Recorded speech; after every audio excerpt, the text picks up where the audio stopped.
بسم الله الرحمن الرحيم. الحمد لله وكفى وسلام على عباده الذين اصطفى، أما بعد فأعوذ بالله من الشيطان الرجيم. بسم الله الرحمن الرحيم. يا أيها الذين آمنوا اتقوا الله وكونوا مع الصادقين. صدق الله العظيم. بزرگان محترم اور ساتھیوں، یہ میں نے ابھی جو آپ کے سامنے تلاوت کی یہ سورہ توبہ کی آیت نمبر 119 ہے، جس میں اللہ تبارک و تعالیٰ فرماتے ہیں: اے ایمان والو، یا ایھا الذین آمنوا اتقوا اللہ، اللہ سے ڈرو، تقوی اختیار کرو، وکونوا مع الصادقین، اور سچے لوگوں کی صحبت اختیار کرو۔ تقوی اختیار کرنا اور نیک لوگوں کی صحبت اختیار کرنا یہ بہت ضروری ہے۔ نبی اکرم صلی اللہ علیہ وسلم کی ذات گرامی ایسی مقدس اور جامع ترین ذات تھی کہ آپ علیہ الصلوۃ والسلام نے بیک وقت مختلف کام کیے۔ آپ کے مختلف فرائض تھے، آپ کی مختلف ذمہ داریاں تھیں، آپ نے ایک ہی وقت میں وہ سارے کام کیے۔ قرآن کریم نبی علیہ الصلوۃ والسلام کی ذمہ داریوں کو گنواتا ہے۔ فرمایا: هو الذی بعث فی الأمیین رسولا منهم یتلو علیہم آیاتہ ویزکیہم ویعلمہم الکتاب والحکمہ۔ آپ علیہ الصلوۃ والسلام کے کام کیا کیا تھے؟ آپ کا کام اللہ کی کتاب کو پڑھ کر امت کے سامنے سنانا اور امت کو اس کی طرف دعوت دینا، اللہ کی اسی طرح اللہ کے بندوں کو یزکی، اللہ کے بندوں کا تزکیہ کرنا، ان کے قلوب کی صفائی کرنا، اور وَيُعَلِّمُهُمُ الْكِتَابَ وَالْحِکْمَةَ، اور ان کو کتاب کی یعنی قرآن کی اور حکمت یعنی حدیث کی تعلیم دیتے ہیں۔ تعلیم کتاب و حکمت۔ آپ علیہ الصلوۃ والسلام کے دنیا سے پردہ فرما جانے کے بعد یہی کام آپ اکیلے جو کام کرتے تھے اب مختلف طبقے وہ کام کرتے ہیں۔ دعوت و تبلیغ کا کام اہل تبلیغ کر رہے ہیں، تعلیم کا کام اہل مدارس کر رہے ہیں، تزکیہ کا کام اہل خانقاہ کر رہے ہیں۔ یہ سارے کام نبی علیہ الصلوۃ والسلام اکیلے کرتے تھے، اور یہ سارے کام ہر آدمی کے لیے ضروری ہے۔ تعلیم بھی ضروری، تبلیغ بھی ضروری، تزکیہ بھی ضروری۔ نبی علیہ الصلوۃ والسلام کی صحبت بابرکت کی وجہ سے آپ نے ایسی تربیت فرمائی، آپ کی صحبت میں وہ تاثیر تھی۔ گوان اجڑ لوگ، گوان قسم کے لوگ، جاہل قسم کے لوگ عالم بن گئے، سخت مزاج کے لوگ نرم مزاج بن گئے، تندخو اچھے اخلاق والے بن گئے۔ ابوبکر تھے صدیق بن گئے، عمر تھے فاروق بن گئے، عثمان تھے غنی و ذوالنورین بن گئے، علی تھے شیر خدا بن گئے۔ یہ اللہ کے نبی صلی اللہ علیہ وسلم کی صحبت تھی۔ حضرت سیدنا عمر فاروق رضی اللہ عنہ فرمایا کرتے تھے، میری خالہ یہ کہتی ہے کہ عمر تم تو ایک وقت تھا اونٹ چلانے کے قابل نہیں تھے، آج تم کیا ہو گئے ہو، خلیفۃ المسلمین بن گئے ہیں۔ اسی کو کسی شاعر نے کہا، خود نہ تھے جو راہ پر اوروں کے حامی بن گئے۔ کیا حضرت تھی کہ اس نے مردوں کو مسیحا کر دیا۔ اللہ کے نبی صلی اللہ علیہ وسلم کی صحبت کی وہ برکت تھی۔ اللہ تعالیٰ فرماتے ہیں کہ نبی علیہ الصلوۃ والسلام کے بعد سچوں کی محبت، سچوں کا تعلق اور ان کی صحبت، ان کی مصاحبت ہمارے لیے بہت ضروری چیز ہے۔ اسی سے ہمارے باطن کی صفائی ہوگی، ہمارے کاموں میں جان پڑے گی۔ تین طرح کے الفاظ استعمال کیے گئے ہیں: تزکیہ، احسان، تصوف۔ قرآن کریم میں تزکیہ کا لفظ استعمال ہوا، حدیث میں انسان کا لفظ استعمال ہوا اور بعد کے لوگوں کی اصطلاح میں تصوف کا لفظ استعمال ہوا. تینوں کے معنی ایک ہی ہیں، اپنے باطن، تینوں کے معنی اور تینوں کا مقصد ایک ہی ہے کہ آدمی اپنے باطن کی اصلاح کی فکر کرے. نبی اکرم صلی اللہ علیہ وسلم نے فرمایا الا سن لو ان فی الجسد مضغہ، انسان کے بدن میں خون کا ایک لوتھڑا ہے، اذا صلح صلح الجسد كله، اگر اس کی اصلاح ہو جائے گی، اس خون کے لوتھڑے کی اصلاح ہو جائے گی، صلح الجسد كله، آدمی کے پورے جسم کی اصلاح ہو جائے گی. واذا فسدت فسد الجسد كله، اور جب وہ خراب ہو جائے گا خون کا وہ لوتھڑا، انسان کا پورا بدن بیکار ہو جائے گا، پورا بدن برباد ہو جائے گا. الا وہی القلب، فرمایا سن لو وہ دل ہے، دل کی اصلاح باطن بہت ضروری ہے، ہر آدمی کے لیے ضروری ہے، ہر طبقے والوں کے لیے ضروری ہے، تعلیم والوں کے لیے بھی ضروری ہے، مدارس والوں کے لیے بھی ضروری ہے، تبلیغ والوں کے لیے بھی ضروری ہے. بھائی تبلیغ حضرت مولانا الیاس رحمۃ اللہ علیہ، آپ کے بارے میں آپ بہت اونچی شخصیت، بہت ہی آپ کی شخصیت بہت اونچی تھی. میرے حضرت مولانا محمد یعقوب صاحب نور اللہ مرکزہ فرمایا کرتے تھے کہ حضرت مولانا الیاس رحمۃ اللہ علیہ کی کڑک اور ان کی کڑھن کو اس وقت کے نائب صدر ہندوستان کے فخر الدین علی احمد تھے، انہوں نے کہیں لکھا ہے یا ان کی بات کو کسی نے نقل کیا، حضرت فرماتے تھے کہ میں جب رات میں اپنے سرکاری کام سے فارغ ہو کر دیر سے جاتا تھا تو رات میں دیکھتا تھا کہ نظام الدین کے سامنے ایک مقبرہ ہے، ہمایوں کا مقبرہ، وہاں ایک انسان، وہاں ایک آدمی کو دیکھتا تھا کہ وہ بے قرار ہو کر کے ادھر ادھر دوڑ رہا ہے. بعد میں مجھے معلوم ہوا کہ وہ مولانا الیاس کاندھلی ہیں، اور فرماتے تھے کبھی ایسا ہوتا تھا کہ مجھے مرکز نظام الدین کے پاس سے گزرنا ہوتا تھا تو وہاں سے بلک بلک کر رونے کی آواز آتی تھی. یہ آواز، یہ دھڑک، یہ اندر کی کیفیت کا مطلب تھا، یہ اندرونی کیفیت کی وجہ سے تھا، جو کچھ بھی تھا وہ اندرونی کیفیت تھی. ورنہ عام آدمی سے یہ ممکن نہیں ہے کہ وہ لوگوں کی اصلاح کے لیے، امت کے لیے ایسا تڑپے، ایسا بھڑکے، عام آدمی سے ممکن نہیں ہے. یہ اللہ والوں کی، ان کے دل کی نورانیت کی بات ہے. کیا کرتے تھے حضرت کے بارے میں آتا ہے کہ حضرت رحمۃ اللہ علیہ بڑے بڑے اجتماعات سے فارغ ہوتے تھے تو کہتے ہیں کہ حضرت رحمۃ اللہ علیہ سب سے پہلے خانقاہ رائے پور حضرت شاہ عبد القادر صاحب رائے پوری نور اللہ مرکزہ کے حاضری دیتے.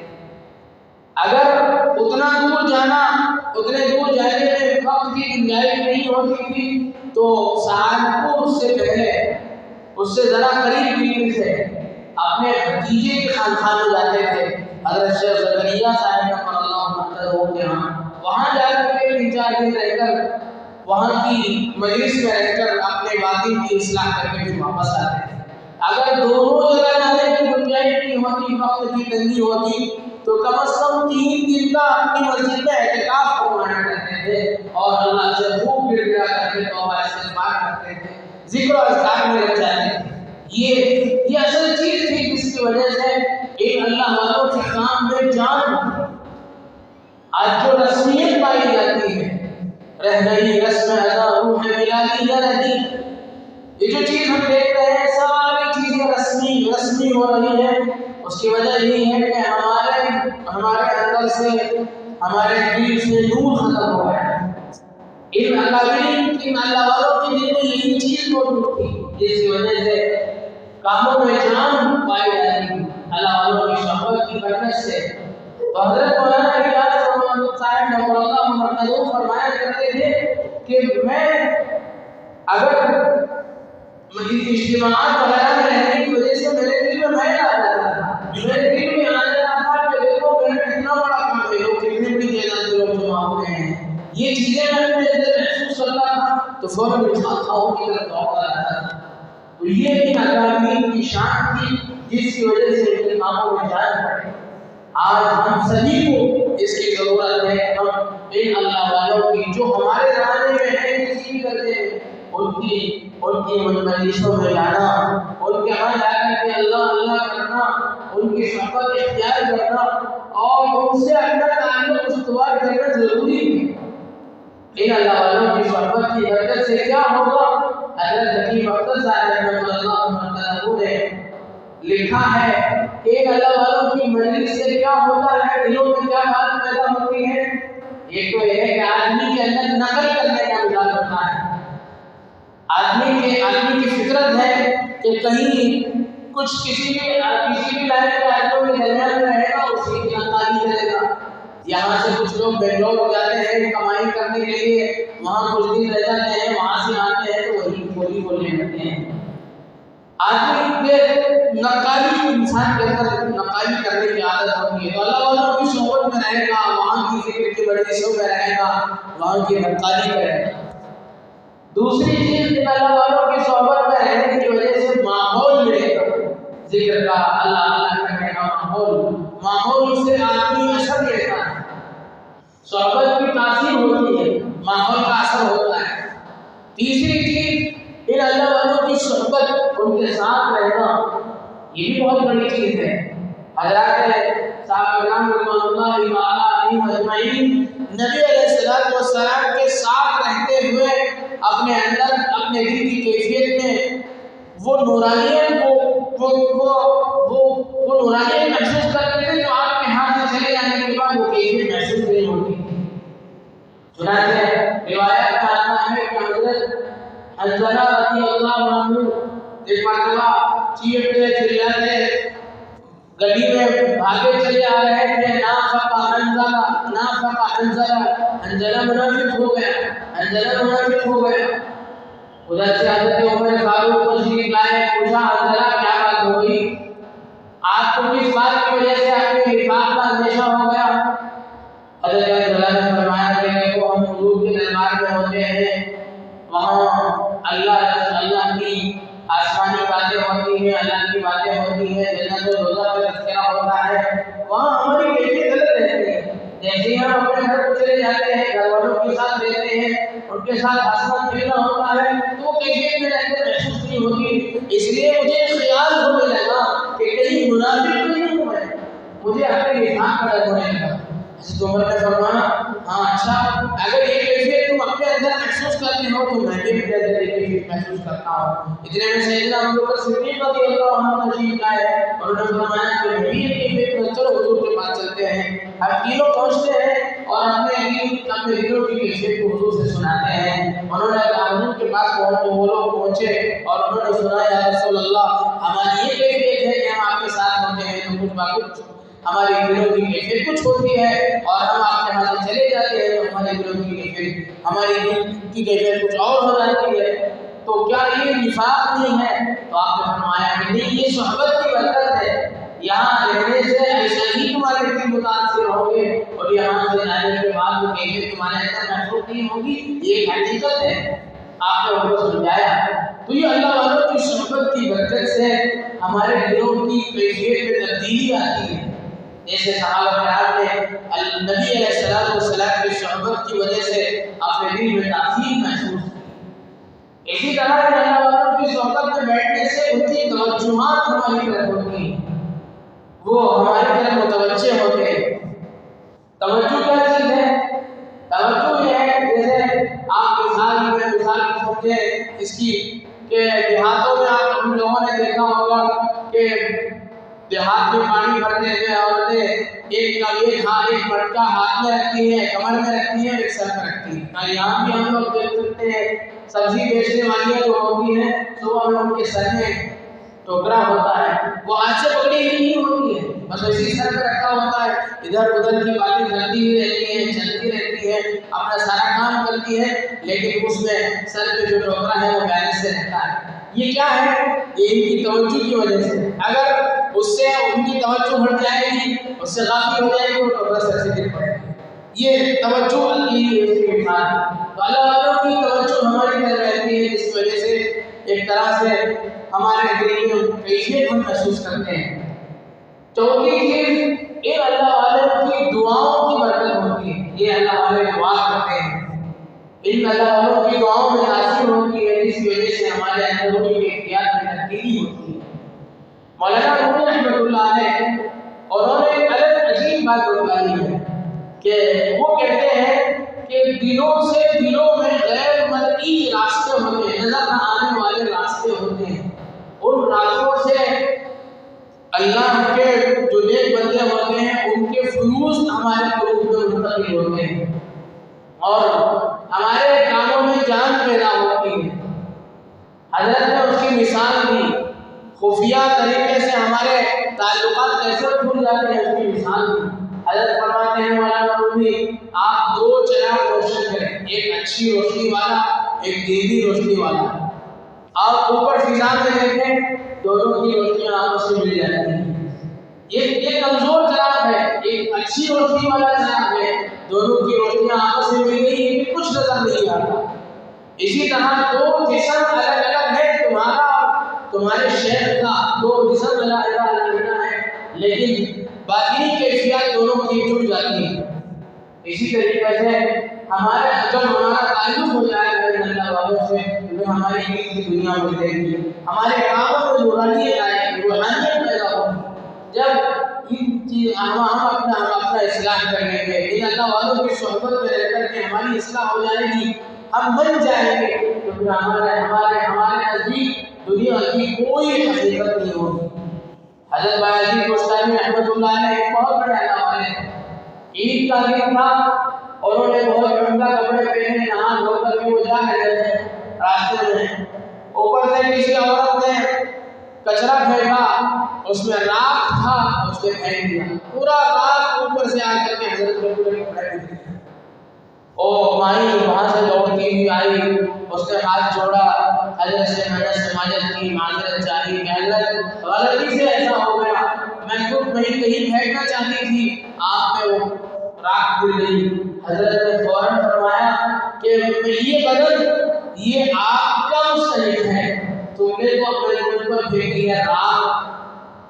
یہ اللہ والوں کی دلوں کی جو کیفیت پیدا ہوتی ہے، یہ مجاہدوں کے بعد ہوتا ہے۔ ان اللہ والوں کے ہاں مجاہدات ہوتے ہیں، ریاضات مشقتیں ہوتی ہیں، یہ اللہ والے مجاہدے کراتے ہیں۔ الحمدللہ ہمارے شہر میں اس کے بہت سارے حلقے ہیں، سالانہ اور ماہانہ یہاں مسجد فضل میں خانقاہ کی مجلس لگتی ہے، اور وہاں یہ سلسلے چشتیہ کی مجلس ہے، اور وہاں سلسلے نقشبندیہ کی حضرت مولانا استاد گرامی حضرت مولانا مفتی شبیر احمد صاحب کے خانقاہ لگتی ہے، وہ سلسلے نقشبندیہ کی مجلس ہے۔ اور اسی طرح حضرت مولانا محمد اسلم صاحب نعمانی دعوت برکاتہ کی مجلس ماہانہ ہر مہینہ دوسرے ہفتے میں چوتھی گلی عثمان پیٹ چوتھی گلی میں ان کی مسجد کی مجلس ہوتی ہے۔ ہم ان مجلسوں کو غنیمت سمجھیں، ان اللہ والوں سے اپنا تعلق چھوڑیں، وہاں اپنا رابطہ رکھیں، اپنے احوال سنائیں، اس سے ہمارے باطن کی اصلاح ہوگی، اسی سے ہمارے کاموں میں جان پڑے گی اور ہماری کیفیت میں تبدیلی آئے گی، ہماری نمازوں میں جان پیدا ہوگی۔ شیخ الحدیث حضرت مولانا زکریا صاحب نور اللہ مرتضی سے کسی نے پوچھ لیا کہ حضرت یہ تصوف کیا بلا ہے؟ حضرت نے فرمایا کہ تصوف کی ابتدا انما الاعمال بالنیات ہے، یعنی نیت کی اصلاح کر لینا۔ کوئی بھی کام کر رہے ہو اپنے نیت کو بڑھو کر کے دیکھو کہ میں کب کس لیے کر رہا ہوں۔ نیت کی اصلاح اس کی ابتدا ہے، اور اس کی ابتدا ان تعبد اللہ کانک تراہ، تمہارے اندر یہ کیفیت پیدا ہو جائے کہ تم عبادت کرتے ہوئے ایسا محسوس کرو کہ تم اللہ کو دیکھ رہے ہیں۔ نماز میں ہو تمہارے اندر ایک کیفیت پیدا ہو جائے کہ تم نماز تمہارا نماز کا پڑھنا، تم نماز پڑھتے ہوئے اللہ کو دیکھ رہے ہیں۔ اگر یہ کیفیت ہمارے اندر ہوگی تو پھر وہ ہماری نماز کے بارے میں ہمارے نماز کی کیا کہنے ہیں اس کے بعد، پھر ہماری نماز کی مقبولیت ہے، وہ کسی قسم کا کوئی شبہ نہیں ہوگا۔ تو یہ ہے اس آیت کا مقصد جس میں اللہ تبارک و تعالیٰ نے فرمایا یا ایھا الذین آمنوا، اے ایمان والو، اتقوا اللہ، اللہ کا خوف اپنے اندر پیدا کرو، کونوا مع الصادقین، اور سچے لوگوں کی مصاحبت اور ان کی صحبت اختیار کرو۔ اللہ تبارک و تعالیٰ سے دعا ہے کہ اللہ تبارک و تعالیٰ ہم سب کو قرآن کریم کی تمام آیات پر عمل کرنے کی توفیق نصیب فرمائے۔ آمین۔ وآخر دعوانا الحمد للہ رب العالمین۔